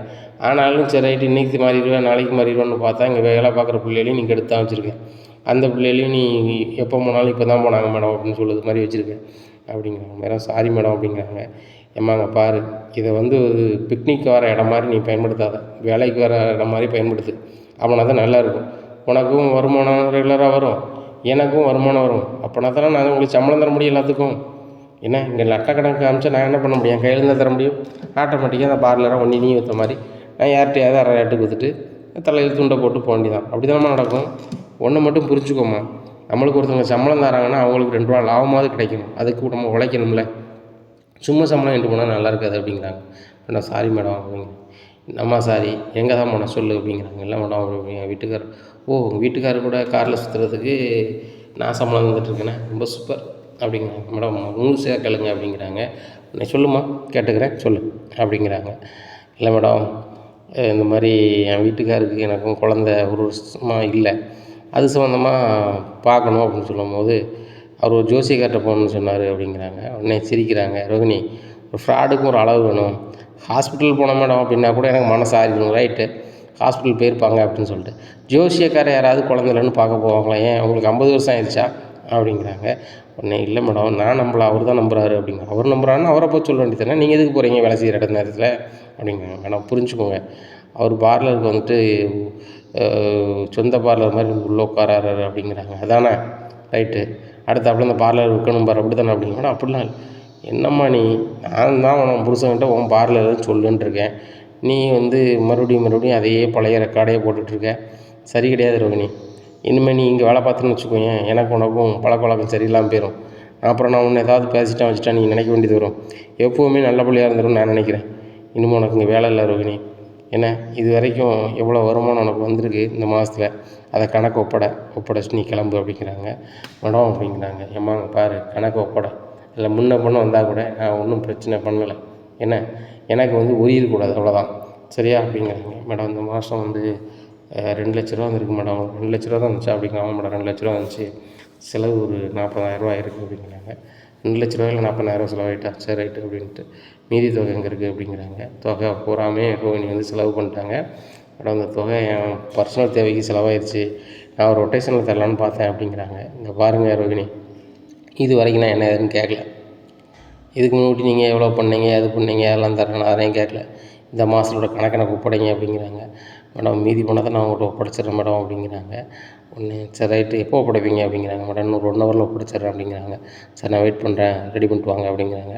சரி மேடம் அப்படின்னு சொல்லிட்டு ஒரு ஆட்டோ பிடிச்சி நேராக ஃபர்னிச்சர் கடைக்கு போகிறாங்க. அங்கே போனால் மனோஜ் ரொம்ப மூட் அவுட்டாக உட்காந்துட்ருக்காங்க. மனோஜ் அப்படிங்கிறாங்க. பார்க்குறாங்க ரோகிணி, நீங்கள் வந்து அப்படிங்கிறாங்க. ஏன் நான் ஃபர்னிச்சர் கடைக்கு வரக்கூடாதா அப்படிங்கிறாங்க. வரக்கூடாதுன்னு சொல்லலை, இப்போ தான் நீங்கள் பார்லர் கடைக்கு கூப்பிட்டு வந்தேன் அப்படிங்கிறாங்க. இல்லை நீங்கள் வரும்போது வந்து ரொம்ப மூட் அவுட்டாக இருந்தீங்க, அதான் நான் வந்தேன் அப்படிங்கிறாங்க. ஆமாம் ரோகிணி மூட் அவுட்டாக தான் இருந்தேன், நான் வந்து அந்த ஜோசியக்காரன் நிம்மதியாக பார்த்து என்ன வியாபாரம்னு கேட்கலான்னு பார்த்தா நீ வந்து பாட்டில் கூப்பிட்டு வந்துட்டு, அதான் கடுப்பு ரோகிணி, வேறு ஒன்றும் இல்லை, சொல்லு ரோகிணி அப்படிங்கிறாங்க. ரோகிணி நம்ம சாப்பிட போமா அப்படிங்கிறாங்க. இல்லை மனோஜ் அதுக்கு முன்னாடி ஒரு சின்ன வேலை இருக்குது அப்படிங்கிறாங்க. என்ன அப்படிங்கிறாங்க. மனோஜ் எனக்கு கொஞ்சம் பணம் வேணும் அப்படிங்கிறாங்க. என்ன ரோகிணி எதுக்கு அப்படிங்கிறாங்க. எனக்கு கொஞ்சம் பணம் வேணும் அப்படிங்கிறாங்க. ரோகிணி முதல்ல சொல்லு, நான் அதுக்கப்புறம் யோசிக்கிறேன், என்னன்னு சொல்லு அப்படிங்கிறாங்க. எனக்கு இப்போ கொஞ்சம் பணம் வேணும் அப்படிங்கிறாங்க. எவ்வளோ வேணும் அப்படிங்கிறாங்க. இவ்வளோ வேணும் அப்படிங்கிறாங்க. என்ன ரோகிணி இவ்வளோ கேட்குற அப்படிங்கிறாங்க. இல்லை பார்லர் கொஞ்சம் திங்ஸ் வாங்க வேண்டியிருக்கு அப்படிங்கிறாங்க. இங்கே பாரு ரோகிணி, உன் பார்லரை வச்சு வருமானமோ ஏதோ இல்லை, அதுக்கு நீ வந்து முதலீடு போட்டுக்கிட்டே இருக்க, அது சரி வரல, பேசாமல் நம்ம பார்லரை வந்து விற்றுடலாம் அப்படிங்கிறாங்க. என்ன மனோஜ் இப்படி சொல்கிறீங்க, நான் இவ்வளோ கஷ்டப்பட்டு பார்லர் வச்சேன் அப்படிங்கிறாங்க. அதெல்லாம் தெரியுது ரோகிணி, எங்கள் அம்மா வந்து வீட்டை அடமானம் வச்சு தந்தாங்க, நீ வச்ச போனால் வந்த ரைட்டு இருக்கட்டும், அது தப்பு ஒன்றும் சொல்லலை. ஆனால் அந்த பார்லர் வச்சு நம்மளுக்கு வருமானம் எதுவும் இல்லை. என்ன, நம்ம இன்னொரு ஃபர்னிச்சர் கடை இதை வச்சிடலாம். நான் 15 லட்ச ரூபா வச்சுருந்து கடை வச்சேன், இன்றைக்கி வருமானம் வருது. இதே மாதிரி இன்னொரு பிரான்ச் ஒன்று வச்சிடலாம். உன் பார்லர் நடத்தி நீ கொஞ்ச நாள் ஆயிருக்கு, அதில் பார்லர் இருந்ததுக்கு ஒரு நேம் இருக்கும் அந்த ஏரியாவில். அப்போ நம்ம 15 லட்ச ரூபாய்க்கு மேலே விற்கலாம். 20 லட்ச ரூபாய்க்கு விற்றோம் அப்படின்னா நம்ம இதே மாதிரி இன்னொரு ஃபர்னிச்சர் கடை வச்சிடலாம், பேசாமல் பார்லர் விற்றுடலாம் அப்படிங்கிறாங்க. மனோஜ் என்ன மனசு சொல்கிறீங்க அப்படிங்கிறாங்க. ஆமாம், விற்றா தான் முடியும் அப்படிங்கிறாங்க. உடனே மனோஜ் அதெல்லாம் இருக்கட்டும், இப்போ வந்து பார்லருக்கு திங்ஸ் வாங்கணும் அப்படிங்கிறாங்க. ரோகிணி, அது விற்க உனக்கு சம்மதம்னா சொல்லு, நான் இப்போ பணம் தரேன் அப்படிங்கிறாங்க. சரி மனோஜ், விற்றுக்கலாம், மேலே இப்போ காசை கொடுங்க அப்படின்னு சொல்லிட்டு காசை வாங்கி கொண்டு நேராக கொடுக்குறாங்க. மேடம் பிடிங்க, இனிமேல் நான் அவங்ககிட்ட வேலைக்கு வர மாட்டேன் அப்படிங்கிறாங்க. ஏம்மா நீ வந்தாலும் வேண்டாம், தயவுசெய்து போய்ட்டு வா தாய் அப்படின்னு சொல்லி கொணக்கத்தை போட்டு அனுப்பிடுறாங்க. இப்போ ரோகிணிங்க வராங்க. என்ன ரோகிணி அதுக்குள்ளே வந்துட்டேன் அப்படிங்கிறாங்க. இல்லை வாங்கி கொடுத்து வந்துட்டேன் அப்படிங்கிறாங்க. இவ்வளோ நேரத்துலையா? இங்கேருந்து பார்லர் போகிறதுக்கே இவ்வளோ நேரம் இருக்கும், ரிட்டனுங்க வந்திருக்கேன், அவ்வளோதான் நேரம் ஆகும், நீ எப்படி வாங்கிட்டு கொடுத்துட்ட அப்படிங்கிறாங்க. இல்லை மனோஜ், ஏற்கனவே ஆன்லைனில் ஆர்டர் பண்ணியிருந்தேன், அதுக்கு தான் காசு கொடுத்தேன் அப்படிங்கிறாங்க. அப்படியா, ரொம்ப தெளிவாக தான் இருக்கேன். சரி ரோகிணி, நம்ம கையோட விற்றுருவோமா அப்படிங்கிறாங்க. மனோஜ் அதை பற்றி பிறகு பேசுவோம் அப்படிங்கிறாங்க. சரி ரைட்டு, ரோகிணி சொன்னால் அப்படி தான் சொல்லிகிட்டு இருப்போம். அவளுக்கு தெரியாமல் ஆளாக பார்த்துட்டு விற்கிற அன்னைக்கு வந்து ஒரு பத்திரத்தில் எழுத்து வாங்கிடுவோம் அப்படின்னு நினைக்காரு. உடனே ரோகிணி சாப்பிட போங்க அப்படிங்கிறாங்க. ஒரு ஹோட்டலில் போய் சாப்பிட்றாங்க. அங்கே ரவி வராரு. ரவி வந்தோடனே, ரவி என்ன இங்கே வந்திருக்கு அப்படிங்கிறாங்க. இது எங்கள் ஓனரோட ரெஸ்டாரண்ட்டு தான்டா, அந்த கடையில் ஆட்கள் நிறைய இருந்துச்சு, அதனால் இந்த கடையவே மெயின்டைன் பண்ணணும்னு சொல்லியிருக்காங்க, நான் தான் இங்கே பார்த்துட்ருக்கேன் ஃபுல் அண்ட் ஃபுல்லாக. சொல்லு என்ன சாப்பிட்றீங்க அப்படிங்கிறாங்க. நான் இது வேணுங்கிறாங்க. எல்லாம் சமைச்சு கொடுக்குறாங்க. டேய் செமையாக இருக்குடா அப்படிங்கிறாங்க. இதை பூராமே சமையல் பண்ணது நான் தான் அப்படிங்கிறாங்க. டேய் இந்த மாதிரி நீ சமைக்கணும் செமையாக பண்ணிடலாமாடா, தனியாக ஒரு ரெஸ்டாரண்ட் வைக்க வேண்டியது என்னடா அப்படிங்கிறாங்க. டேய் ரெஸ்டாரண்ட் வைக்க காசுங்கடா இருக்குது அப்படிங்கிறாங்க. டேய் கையில் வெண்ணெய் வச்சுட்டு ஏன்டா அடைகிற, உன் மாமனே பெரிய பணக்காரன், வாசுதேவன் இவ்வளோ பெரிய பணக்காரன், ரயில்வேயில் பெரிய எம்ப்ளாயி, அது போக ஏகப்பட்ட சொத்து இருக்குது கேரளாவில், பெரிய கோடீஸ்வரன், ஏன் நம்ம சென்னையிலே ஏகப்பட்ட சொத்து இருக்குது, அவரை சொன்னால் எத்தனை லட்சம் எத்தனை கோடினாலும் தரப்போகிற, நீ வைக்க வேண்டியது என்னடா அப்படிங்கிறாங்க. டேய் அது வந்து அவரோட பணம்டா அப்படிங்கிறாங்க. என்னடா அவரோட பணம், இப்போ எங்கள் மாமனார் வந்து பணம் வந்து நான் இது வைக்கலையா, ஃபர்னிச்சர் கடை வைக்கலையா, நீங்கள் நல்லா இல்லையா, அதை மாதிரி நீனும் உங்கள் மாமாட்ட பணத்தை வாங்கி வைக்கிடா அப்படிங்கிறாங்க. உடனே ஆமாம் ரவி, அது அப்படி பண்ணுங்கள், உங்கள் மாமாட்ட தான் காசு இருக்குல்ல, நீங்கள் ஏன் கஷ்டப்படணும் அப்படிங்கிறாங்க. அண்ணே நீங்களும் என்ன புரிஞ்சிக்காமல் பேசுகிறீங்க, மனோஜ் தான் அப்படி பேசுகிறான்னு நீங்களும் இப்படி இருக்கீங்களே, அவர் பணம் நம்ம பணம் கிடையாது, என்றைக்குமே வந்து அவர் பணத்தில் நான் வைக்க மாட்டேன், நீ நானாக இது பண்ணி தான் வைக்க முடியும் அப்படிங்கிறாங்க. உடனே மனோஜ் சிரிக்கிறாரு. டேய் உன் பணத்தில் நீ வந்து ஒரு சாப்பாட்டு கடை வைக்கணும்னா கண்டிப்பாக நீ தள்ளு வண்டியில் தான் கடை வைக்க முடியும், அந்த தள்ளு வண்டியே ரெடி பண்ணதுக்கு 30,000 மேலே ஆகும், அது போக அதில் சாப்பாடு ரெடி பண்ணால் 50,000 இருந்தால் மட்டும்தான் நீ செய்ய முடியும், அந்த 50,000 நீ வாங்குகிற சம்பளத்தில் ரெடி பண்ண முடியுமா, டேய் ஏன்டா சீன் போட்டுட்ருக்க, முதல்ல உங்கள் மாமா கிட்ட போய் பேசுடா, இல்லை நான் பேசட்டுமா அப்படிங்கிறாங்க. அதெல்லாம் வேண்டாம் அப்படிங்கிறாங்க. இல்லை நம்ம பேசலாம் அப்படிங்கிறாங்க. டேய் மனோஜ் உன் வேலையை அதை மட்டும் பாரு அப்படிங்கிறாங்க. ஏன்டா எப்படி இருக்க அப்படின்னு சொல்லிட்டாரு. டேய் சாப்பிட வந்தே சாப்பிடு, வேலையை மட்டும் பாரு அப்படிங்கிறாங்க. மனோஜ் வேறு எதுவும் பேசாதாங்க, சாப்பிடுங்க, அங்கே சாப்பிட்றாங்க. சாப்பிட்டு முடிச்சு காசு எவ்வளோடா அப்படிங்கிறாங்க. காசுலாம் வேண்டாம்டா போ அப்படிங்கிறாங்க. டேய் அப்போனா தான் நான் மதியம் வந்து சாப்பிட்றேன்டா அப்படிங்கிறாங்க. டேய் நான் அந்த பிராஞ்சில் இருக்கேன், நீ சொல்லிட்டேன், இதுவுமே கூட வந்து நான் எங்கள் அண்ணன் வந்து நான் ஃப்ரீயாக கொடுத்தேன்னு சொல்ல மாட்டேன், என் சம்பளத்தில் கழிச்சு விடுவாங்கடா அப்படிங்கிறாங்க. டேய் நீங்கள் தானடா வேலை பார்க்க, எனக்கு சாப்பாடு இருந்தால் தெரியாடா போகுது ஓனருக்கு, நீ தானடா நிர்வாகம் பண்ணுது, அப்புறம் என்னடா இப்படி புத்திசாலித்தனம் இல்லாமல் இருக்காத, இதே மாதிரி ஒரு 10 பேருக்கு சாப்பாடு கொடு, ஒரு நாளைக்கு 2000 3000 கிடைக்கும், அப்படியே பேத்தினா மாதம் 60,000 70,000 உனக்கு கிடைக்கும்லடா, ஏன்டா நீ வந்து அந்த 15,000 சம்பளத்துக்கு வந்து ரொம்ப கஷ்டப்பட்டு வேலை பார்த்துட்ருக்க அப்படிங்கிறாங்க. மனோஜுங்க பாரு, என் நேர்மைக்கு தான் எங்கள் ஓனர் வந்து நான் ஒரு சமையல் பண்ணுறவன் என்னை நம்பி இந்த கடையை நிர்வாகத்தை விட்ருக்காரு, ஆனால் இதெல்லாம் இப்படிலாம் பேசாத அப்படிங்கிறாங்க. நீ கடைசி வரைக்கும் என்ன, கடைசி வரைக்கும் இதே மாதிரி தான் இருக்க போகிற, முன்னேறிய மாட்டேன். அந்த ஸ்ருதிக்குமே அந்த நாலேஜ் இல்லை, அவங்க அப்பாட்ட இவ்வளோ சொத்து இருக்குது வாங்கி கொடுப்போம் இப்போ, இல்லை நம்ம புருஷனை பெரிய ஆளாக ஆகணும் கொஞ்சம் கூட நினப்பில்ல, பார்த்தியா ரோஹிணி, நீ ரோஹிணி எப்படி செஞ்சுருக்கா பார்த்தியா, உங்கள் அப்பாட்ட பணத்தை வாங்கி கொடுத்து என்னை முதலாளியாக்கி வச்சுருக்கடா அப்படிங்கிறாங்க. டேய் உனக்கு வேணால் வெக்கம் இல்லாமல் இருக்கலாம், மாமனார் பணத்தில் நம்ம காலை தூக்கி விட்டு அலையுதமேன்னு சொல்லிட்டு சுய உழைப்பு இருக்கணும்டா, அதுதான்டா தன்னம்பிக்கை, அதில் தான்டா ஒரு தன்மானம் இருக்குது அப்படிங்கிறாங்க. இப்படியே சொல்லிகிட்டுருடா, கடைசி வரைக்கும் நீ வந்து இப்படி தான் இருக்கணும் அப்படிங்கிறாங்க. உன்னை நான் பார்த்துக்கிறேன்டா, நீ உன்னை பார்த்துக்கோ, நான் என்ன பார்த்துக்கிறேன் அப்படிங்கிறாங்க. சரிடா கிளம்புறோம் அப்படின்னு சொல்லிட்டு கிளம்புறாங்க. பார்த்தியா ரோகிணி, நான் எவ்வளவோ சொல்கிறேன் அவனுக்கு புரிய மாட்டேங்க அப்படிங்கிறாங்க. மனோஜ் ஒரு டைப் அப்படி இருக்கு விடுங்க அப்படிங்கிறாங்க. இல்லை ரோகிணி இதில் தான் ஒரு கேம் இருக்குது அப்படிங்கிறாங்க. என்ன அப்படிங்கிறாங்க. இல்லை இப்போ நான் சொன்ன பிறகு தான் ஒரு யோசனை வந்துச்சு, நம்ம ஏன் பேசாமல் வாசுதேவன்ட்ட போய் பேசக்கூடாது அப்படிங்கிறாங்க. நம்மளா அப்படிங்கிறாங்க. ஆமாம் என் தம்பிக்கு வந்து பண்ணி கொடுங்க அப்படின்னு கேட்போம், அவன் பண்ண மாட்டான்னு சொல்லுதான்னு அவங்களே சொல்லுவாங்க. ஏன்னா இவன் புத்தி அவங்களுக்கு தெரியும். அவங்களும் பலமுறை முயற்சி பண்ணி பார்த்துருக்காங்க, நடக்கலை. அப்போ நான் இதை வந்து என் தம்பி வந்து ஃபர்னிச்சர் கடை இந்த நம்ம ஹோட்டல்ஸ் ரெஸ்டாரண்ட் வைக்கிறதுக்கு சம்மதிச்சிட்டோம்னா நீங்கள் எனக்கு எவ்வளோ தருவீங்கன்னு கேட்டால் நம்மளுக்கு ஒரு கமிஷன் இருந்தால் இவனுக்கு தெரியாமல் நம்ம வாங்கிக்கலாம்ல அப்படிங்கிறாங்க. அதுவும் சரி தான் மனோஜ், ஆனால் தெரிஞ்சிட்டுனா அப்படிங்கிற தெரியாது, அவர் பெரிய பணக்காரன் ஜென்டில்மேன், அவரே சொல்ல போகிறாரு, நம்ம போய் பேசுவோம் அப்படிங்கிறாங்க. அப்படியா மனோஜ் அப்படின்ட்டு ரோஹினி ரொம்ப யோசனை பண்ணுறாங்க. நம்மகிட்ட வேறு இப்போ பார்லர் இல்லை, அப்படி இருக்கும்போது இல்லாத பார்லரை விற்கணும்னு சொல்லிட்டு மனோஜ் பேசுகிறான். இப்போ பணம் மனோஜுக்கு வந்தால் மட்டும்தான் அந்த பார்லர் விற்கணும், போகணும், வரணும் எதுவுமே பேச மாட்டான். நம்ம இந்த மாதிரி ஈடுபட்டு பார்ப்போமே, என்ன தான் நடக்குன்னு பார்ப்போம். கண்டிப்பாக ஸ்ருதியோட அப்பா ஸ்ருதிக்கு ஃபோன் பண்ணி சொல்ல போகிறதில்ல. ஸ்ருதிக்கு சொல்லணும்னா எதுவுமே தெரிய போகிறதில்ல, பார்த்துக்கலாம் அப்படின்னு சொல்லிட்டு சரி மனோஜ் காரை நேராக அங்கே விடுங்க அப்படிங்கிறாங்க. நேராக வாசுதேவன் வீட்டுக்கு போகுது. அங்கே வாசுதேவன் வேலைக்கு விருப்பம் இல்லாமல் வீட்டுக்குள்ளே உட்காந்து சரக்கு பயங்கரமாக அடிச்சிட்டு இருக்கார், ஃபுல் போதையில் இருக்கார். அப்போ காலிங் பெல் அமுக்கணுன்னே வாட்ச்மேன் வராங்க. என்ன விஷயம் அப்படிங்கிறாங்க. உள்ளே பார்க்கணும் ஓனரை அப்படிங்கிறாங்க. நீங்கள் யார் அப்படிங்கிறாங்க. அவங்க வீட்டில் தான் என் தம்பி பொண்ணுட்ருக்கான், ரவியோட அண்ணன் அண்ணி அப்படின்னு சொல்லுங்கள் அப்படிங்கிறாங்க. சொல்கிறாங்க. அவங்கள வர சொல்லுங்கள் அப்படிங்கிறாங்க. இன்னும் சுதா பேசுகிறாங்க. வாங்க வாங்க தம்பி, வாங்க ரோகிணி அப்படிங்கிறாங்க. அங்கிள் இல்லையா அப்படின்னு கேட்குறாங்க. என்ன விஷயம் பார்க்க வந்திருக்கீங்க அப்படிங்கிறாங்க. இல்லை அவங்ககிட்ட தான் பேசணும் அப்படிங்கிறாங்க. அவர் வந்து ஒரு மாதிரி இருக்காரு அப்படிங்கிற. என்னாச்சு அப்படிங்கிறாங்க. இல்லை அவருக்கு ஏதோ ஒரு மனக்கவலையில் வந்து சரக்கு அடிச்சிட்ருக்காரு, இப்போ அவர் பார்த்தா எதுவும் பேசிடக்கூடாது அப்படிங்கிறாங்க. இல்லை நான் அவர்கிட்ட பேசிக்கிறேன், நீங்கள் ரோஹின்கிட்ட பேசிகிட்டு இருங்க அப்படின்னு சொல்லிட்டு போகிறாரு. மனோஜை பார்த்தோன்னா ரொம்பவே கடுப்பாகிறாரு வாசுதேவன். அண்ணாமலை பையன் தானே அப்படிங்கிறாங்க. மாமா நீங்கள் அப்படி நினைக்காதங்க, அண்ணாமலை பையனாக வரல, நான் இங்கே உங்கள் ஃப்ரெண்டாக தான் வந்திருக்கேன் அப்படிங்கிறேன். என் ஃப்ரெண்டாக வந்திருக்கீங்களா அப்படிங்கிறாங்க. ஆமாம் உங்கள் ஃப்ரெண்டாக தான் வந்திருக்கேன், நான் ஒரு புக் போட்டுக்கலாமா அப்படிங்கிறாங்க. போடுங்க அப்படிங்கிறாங்க. போட்டு சாப்பிட்றாங்க. அப்பா ராயலாக இருக்குது அப்படிங்கிறாங்க. ராயலாக தான் சாப்பிடுவேன் அப்படிங்கிறாங்க. இது ஃபாரின் சரக்கு அப்படிங்கிறாங்க. அப்படியா, இந்த மாதிரி தான் நானும் சாப்பிட்ணுன்னு ஆசை, ஆனால் என்றைக்கு சாப்பிட போகிறேன்னு தெரில, ஆனால் சாப்பிட்டுக்கிறேன், ஆனால் வாடகை தான் அடிக்காத அப்படிங்கிற. வாடெல்லாம் அடிக்காது, இது என்ன குறைஞ்ச சரக்கா அப்படிங்கிறாங்க. அதுவும் சரி தான் அப்படின்னு சொல்லிட்டு 2-3 பேருக்கு போடுறாங்க. என்ன விஷயமா வந்திருக்கேன்னு சொல்லவே இல்லையே அப்படிங்கிறாங்க. ஒரு நல்ல விஷயமா தான் வந்திருக்கேன், உங்கள் மருமகன் உங்களுக்கு வீட்டோடு வரல, உங்கள் சொல்லதை கேட்க மாட்டேக்காருன்னு எனக்கு ரொம்ப வருத்தம் தான் அப்படிங்கிறாங்க. இப்போ அதை பற்றி இப்போ பேசி என்ன போகுது அப்படிங்கிறாங்க. ஒன்றும் இல்லை, எங்கள் தம்பியே வழி கொண்டு வர இது எனக்கு தெரியும், நீங்கள் சொன்ன மாதிரியே அவன் ரெஸ்டாரண்ட்டும் வைப்பான், உங்கள் வீட்டோடையும் வருவான், அதுக்கு நான் பொறுப்பு அப்படிங்கிறாங்க. நீங்கள் பொறுப்பா, இன்னும் பெரிய மாப்பிள்ள சொல்கிறீங்க அப்படிங்கிறாங்க. ஆமாம் நான் தான் சொல்கிறேன், இன்னொரு பக்கம் போட்டுக்கலாமா, எத்தனை பக்கம்னாலும் போடுங்க அப்படிங்கிறாங்க. 3 பக்கம் போடுறாரு. நல்ல போதை, முக்கால் போதையாகுது. ஒன்றும் இல்லை, எனக்கு ரொம்ப நம்பிக்கை இருக்குது, நான் வந்து அவனை சம்மதிக்க வச்சுருவேன். ரெஸ்டாரண்ட் அவன் நீங்கள் பணம் கொடுத்து அவன் ஆரம்பிக்க போகிறான், நடக்க போகுது, அந்த ரெஸ்டாரண்ட் உங்கள் பேர் தான் அவன் வைக்க சொல்லுவேன், வைப்பான், அதுவும் என்னால் முடியும் அப்படிங்கிறாங்க. அப்போல அது செய்ய முடியுமா அவங்களால, அவங்க தம்பி செஞ்சுருவாரா அப்படிங்கிறாங்க. 100% செஞ்சுருவான், அதுக்கு நான் பொறுப்பு. என்னது நான் பொறுப்பு, நான் பண்ணித்தரேன், அதுக்கு நீங்கள் எனக்கு என்ன செய்வீங்க மாமா அப்படின்னு கேட்குறாங்க. உங்களுக்கு நான் என்ன செய்யணும் அப்படிங்கிறாங்க. எல்லாம் வேறு என்ன, பணம் தான் அப்படிங்கிறாங்க. நீங்கள் தான் பெரிய கோடீஸ்வரன் வீட்டில் பொண்ணு கட்டிருக்கீங்களே அப்படிங்கிறாங்க. ஆமாம் நான் பெரிய கோடீஸ்வரன் வீட்டில் பொண்ணு கட்டியிருக்கேன் அப்படிங்கிறாரு போதையில் மனோஜ். கட்டியிருக்க தான் செய்கிறேன், அவர் பெரிய கோடீஸ்வரன், உங்களை மாதிரி இல்லை, உங்களை மாதிரி பல மடங்கு பணக்காரன், ஆனால் ஒரு சந்தர்ப்ப சூழ்நிலையில் ஜெயிலில் இருக்கார் அப்படின்னா. ஜெயிலில் இருக்கார் அப்படிங்க.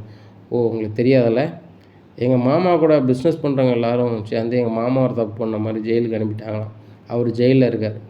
ஜெயிலேருந்து வெளியே வந்தாருன்னா அவர் சொத்து பூரா ரிலீஃப் ஆயிரும். கிட்டத்தட்ட பல 1000 கோடி ரூபா இருக்குது. அதில் சில 1000 கோடிகளை கூட என்னால் என்ன செய்ய முடியும், வேறு யாருக்குனாலும் ஷிஃப்ட் பண்ண முடியும், அந்த அளவுக்கு நான் பெரிய ஆள் ஆயிடுவேன். ஆனால் இன்றைக்கி நிலமையில் கொஞ்சம் பசடிக்கு என்கிட்ட, அதனால் எனக்கு இப்போ பணம் தேவைப்படுது அப்படிங்கிறாங்க. எவ்வளோ வருமானம் தேவைப்படுது அப்படிங்கிறாங்க. எனக்கு ஒரு 20 லட்ச ரூபா தாங்க, நான் வந்து ரவியை வந்து நீங்கள் சொல்லதெல்லாம் கேட்க வைக்கேன் அப்படிங்கிறாங்க. மாப்பிள்ள 20 லட்ச ரூபா எனக்கு ஒரு பெரிய மேட்ரு கிடையாது, 20 லட்ச ரூபா தாரேன், ஆனால் ரவி வந்து நாங்கள் சொன்ன மாதிரியே ரெஸ்டாரண்ட் வைக்கணும், அதுவும் என்கிட்ட காசு வாங்கி வைக்கணும், அது போக நீங்கள் சொன்னீங்களே என் பேரில் ரெஸ்டாரண்ட் ஆரம்பிக்கணும், அதை ஆரம்பிச்சிடலாமா அப்படிங்கிறாங்க.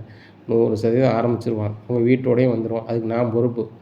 எங்கள் அம்மா பேரில் இருக்க வீடு எனக்கு மட்டும்தான் வரும், ரவி உங்கள் வீட்டுக்கு வந்துடுவான், உங்கள் மருமகன் ஆயிடுவான், அந்த முத்து மீனாவும் தெருவுக்கு போயிடுவாங்க, நாங்கள் ரொம்ப சந்தோஷமாக இருப்போம் அப்படிங்கிறாங்க. வருமானே ரொம்ப சந்தோஷமாக இருக்குது, இப்போ நான் அட்வான்ஸாக உங்களுக்கு 5 லட்ச ரூபா தாரேன், வச்சுக்கிடுங்க, உங்கள் தம்பி மட்டும் தனியாக ரெஸ்டாரண்ட் வைக்க ஒத்துக்கிடட்டும், எங்கள் வீட்டோடு வரதுக்கு ஒத்துக்கிடட்டும், மறு செகண்ட் 20 லட்ச ரூபானா 20 லட்ச ரூபா, அதுக்கு பல மடங்காக கூட 2 மடங்காக கூட தாரேன், சரிதானா அப்படிங்கிறாங்க. உண்மையை தான் சொல்கிறீங்களா அப்படிங்கிறாங்க. இந்த 5 லட்ச ரூபா நான் கணக்கில் வைக்க போகிறதே கிடையாது, இதை வச்சுக்கோங்க, எனக்காக நீங்கள் வந்து பேசுறதுக்காக வந்திருக்கீங்க, இது பண்ணுங்கள், அப்படின்ட்டு 5,00,000 கொடுக்குறாங்க. இன்னொரு சரக்கு அடிங்க அப்படின்னு சொல்லிட்டு ஊற்றி ஊற்றி கொடுக்குறாங்க. ஒரு ஃபுல்லையுமே அடிச்சிடுறாரு.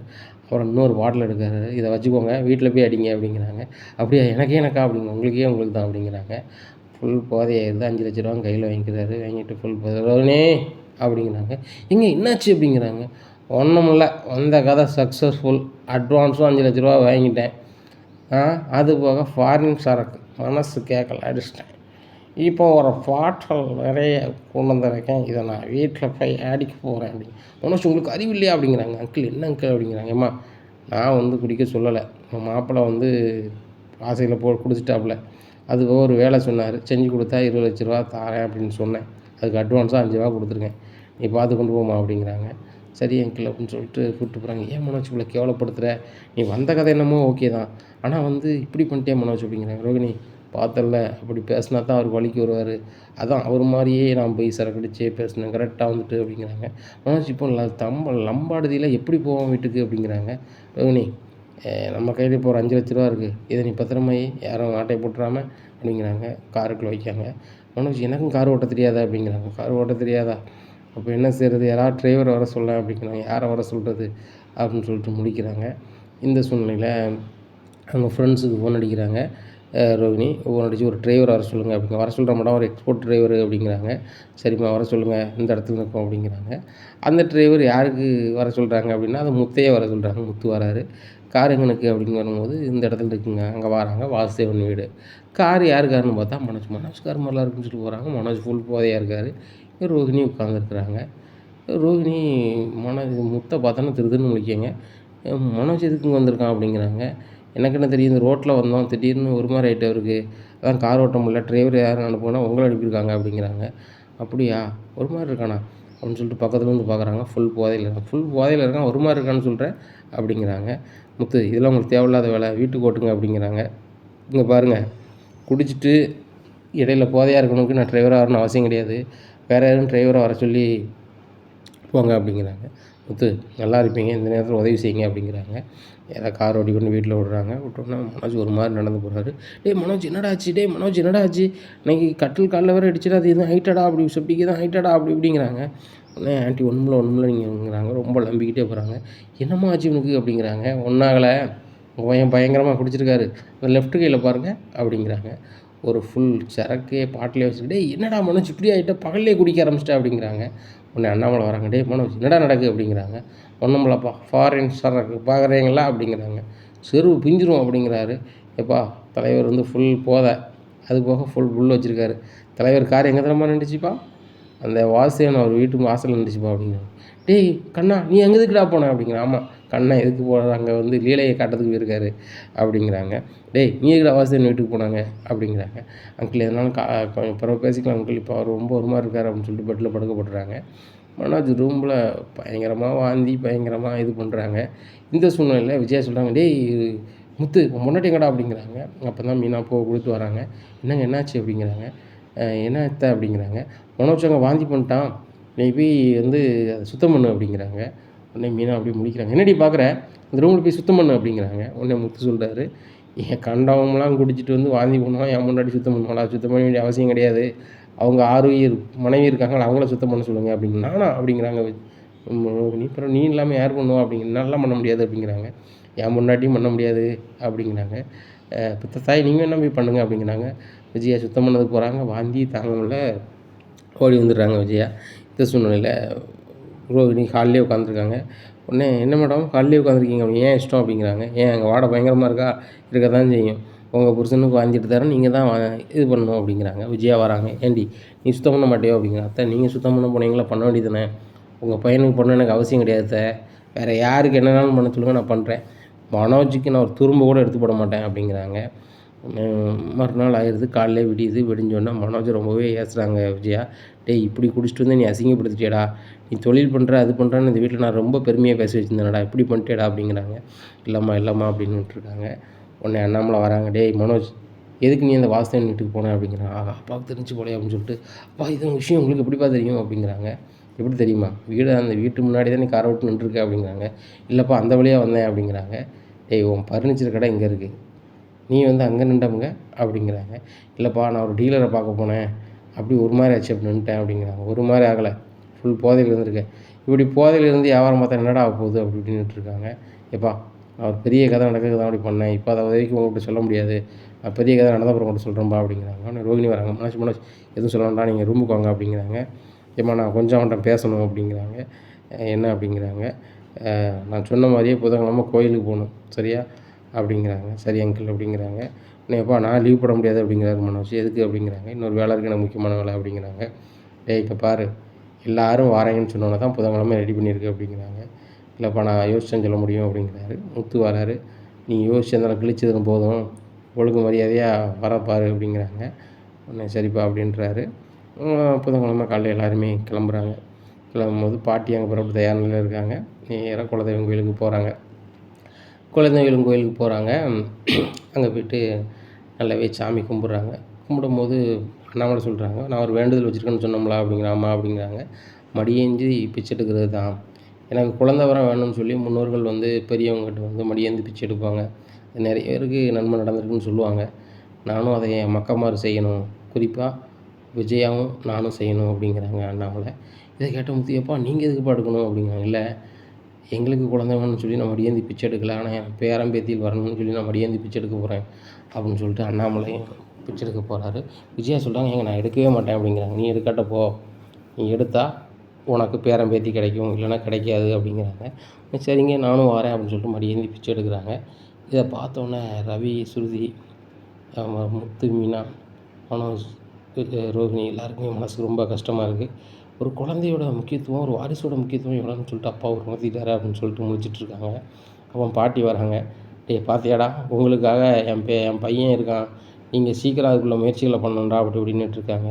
உடனே மனோஜ் சொல்லிட்டாங்க, ரோஹிணி நான் வேணா ஹாஸ்பிட்டலுக்கு வரேன் இனிமே அப்படிங்கிறாங்க. சரி மனோஜ் அப்படிங்கிறாங்க. உடனே ஸ்ருதி வந்து ரவிட்ட மன்னிப்பு கேட்குறாங்க. ரவி இன்னும் நான் வந்து குழந்தை வேண்டாம் அதுன்னு சொல்ல மாட்டேன், என்னை மன்னிச்சிக்கோ அப்படின்னு. நீ அதை சொல்லிட்டே முன்னாடியே அப்படிங்கிறாங்க. இல்லை அங்கிள் இந்த அளவுக்கு இறங்குவாங்கன்னு நான் நினச்சி கூட பார்க்கல, எனக்காக எங்கள் அப்பா அம்மா இப்படி பண்ணுவாங்க கூட எனக்கு தெரியாது, ஆனால் மாமா இப்படி பண்ணுறாங்க, கண்டிப்பாக நான் உனக்கு 3 குழந்தைனாலும் பெற்றுத்தரேன் அப்படின்னு. என்னடி சொல்கிறாரு. ஆமாம் அப்படிங்கிறாங்க. இப்படியா இருக்குது. இந்த சூழ்நிலையில் வந்துட்டு முத்துக்கிட்ட மீனா சொல்கிறாங்க, எங்கள் மாமா ரொம்ப கஷ்டப்படுறாங்களாங்க அப்படிங்கிறாங்க. ஆமாம் மீனா, நான் கூட குழந்த வந்தால் நம்மளுக்கு செலவாகும் அப்படி இப்படின்னு சொல்லிட்டு லேட் பண்ணுவோன்னு நினச்சிருக்கேன், ஆனால் இன்னும் நம்ம தாமதிக்கவே கூடாது, அதுக்குள்ளே என்ன வேலையோ அதை நம்ம செய்ய ஆரம்பிச்சிடணும் அப்படிங்கிறாங்க. சரிங்க அப்படி இப்படிங்கிறாங்க. அதனால் எல்லாருக்குமே அன்னதானம் கொடுக்குறாங்க. கொடுத்துட்டு உள்ளூர் ஆட்கள் நிறைய பேர் பார்த்து பேசுகிறாங்க அண்ணாமலை உன் பையங்களோடு வந்திருக்க, சீக்கிரம் பேரன் பேத்தியோடு இங்கே வரணும் அப்படிங்கிறாங்க. சரி அதுக்கு தான் இங்கே வந்திருக்கோம், சாமி கும்பிட்டு வந்திருக்கோம் அப்படிங்கிறாங்க. இந்த கோயிலுக்கு வந்தாலே நன்மை தான் நடக்கும், நம்ம முன்னோர்களில் இவங்க தான் நம்ம குலதெய்வம் அப்படிங்கிறாங்க. சரி அதுக்கு தான் இங்கே வந்திருக்கோம் அப்படின்னு சொல்லிட்டு எல்லோரும் வேண்டுதலை முடிச்சுட்டு சென்னை கிளம்புறாங்க. சென்னைக்கு போகிறாங்க. சென்னையில் போய் ரொம்பவே ரெஸ்ட் எடுக்கிறாங்க. இந்த சூழ்நிலையில் ஈவினிங் வந்து சீதா வீட்டுக்கு வராங்க. சீதாவை பார்த்தோன்னே விஜயாவுக்கு சரியான கிடப்பாது. ஏங்க நம்ம இப்போ தான் கோயிலுக்கு போயிட்டு வந்திருக்கோம், இவன் ஏன் தேவையில்லாமல் வீட்டுக்கு வரா அப்படிங்கிறாங்க. அவள் மீனாவோட தங்கச்சி, மீனாவை பார்க்க உனக்கு என்ன அப்படிங்கிறாங்க. சீதா நீ என்ன சொல்லாமல் வந்திருக்க அப்படிங்கிறக்கா. அவன் வீட்டுக்கு சொல்லாமல் வரக்கூடாதாக்கா அப்படிங்கிறாங்க. இல்லைடி அது வந்திருக்கே திடீர்னு சொல்லிட்டு அப்படிங்கிறாங்க. சீதா நீ உள்ளவா அப்படிங்கிறாரு முத்து. இல்லைம்மா ஒரு விஷயத்தை பேச தான் வந்திருக்கேன் அப்படிங்கிறாங்க. அப்போ ரோகிணி, மனோஜ், ஸ்ருதி, ரவி எல்லாருமே நிற்காங்க.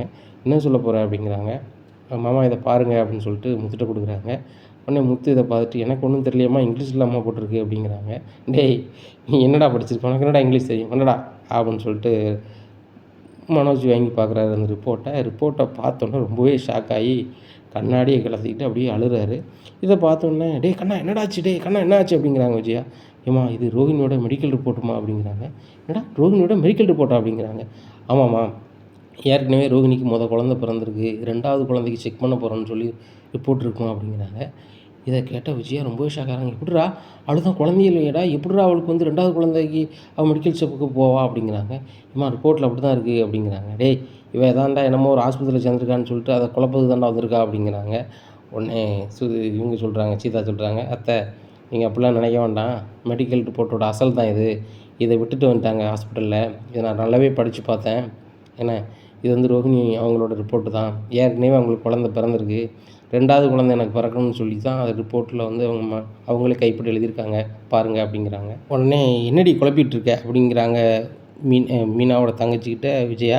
உடனே ஸ்ருதி அந்த ரிப்போர்ட்டை வாங்கி படிக்கிறாங்க. படித்து சொல்கிறாங்க, ஆமாம் இதில் அப்படி தான் இருக்குது, ஏற்கனவே ரோஹிணிக்கு குழந்தை பிறந்திருக்கு, 2வது குழந்தைக்காக நான் வந்து இங்கே வந்திருக்கேன் அப்படின்னு சொல்லி இவங்களே எழுதி கொடுத்துருக்காங்க மனு.